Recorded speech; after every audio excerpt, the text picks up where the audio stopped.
Hey babes, let me show y'all how I made my lasagna and my red sauce from scratch. Super yummy, and I'm about to show y'all exactly how. Let's go. First of all, you're gonna need you some smoked Gouda, some smoked cheddar, and some mozzarella. Or you can use whatever cheese you like. I try to stick to Italian cheeses when I'm making Italian dishes. This is my absolute favorite cheese grater. I got it from the TikTok shop, and if you want one, you can click the link in my bio, look under TikTok finds, and you can find it. It makes my job much easy. Now, my cousin Tiny Man Eats gave me an idea because I told him I don't like pork sausage or Italian sausage. So he told me to try using some Patton's hot sausage. So that's exactly what I did. The links was frozen solid, so I decided to just fry down the patties because they're easier to basically defrost, right? So next we're gonna cook down our ground meat. I used bell pepper, onion, and garlic. That's it. I actually pulled it out and strained it, and then I put it back in the frying pan to cook it down some more, and then I took it out and strained it again. I cut up about 2 vines of tomatoes. I added some garlic, some avocado oil, and some cilantro, and I baked it in the oven until it was nice and soft.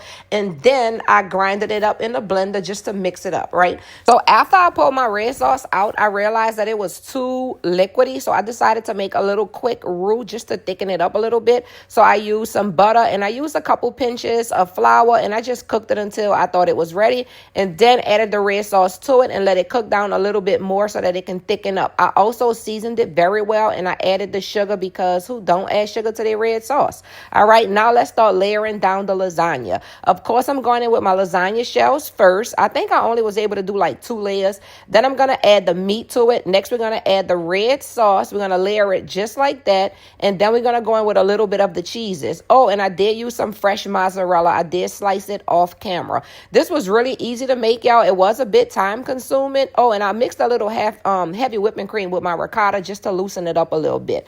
So then you see me layering it with all of the cheeses. I think I did about 3 different cheeses, and then I had like a pack of Romano mixed with Parmesan, so I ran that in it too. And then ultimately at the end I topped it off with some feta cheese. So this is just a better view of me layering it. And when I tell y'all that red sauce was so fire, y'all, super fire, and these little sliced mozzarellas turned it all the way up. All the way, okay? Now, we're going to top it back off with some more cheese. And the last layer, y'all, I ran out of red sauce, so I ended up having to use some Bertolli, which is perfectly fine. If you don't want to do the tomatoes, the stewed tomatoes, you can use Bertolli or any jar sauce.